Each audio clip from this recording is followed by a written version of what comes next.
Latvia, the show. I love Latvia. Sveiki, šiandien papasakosiu apie Rēzekne miestā esanti Rītu Latvijoje, Latgalos reģiona.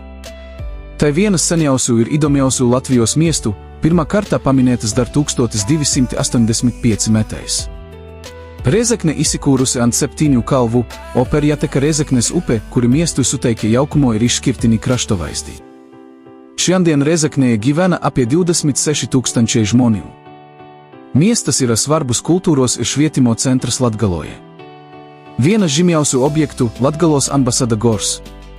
Tai moderni koncertu salē, kurioje vyksta koncertai, spektakli ir įvairūs renginiai.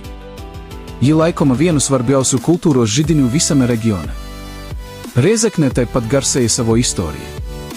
Ant vienos iš miesto kalvu stovi Livonijos ordino pilies griuvėsiai, tai priminimas apie viduramžių laikus ir miesto strateģinę reikšmę.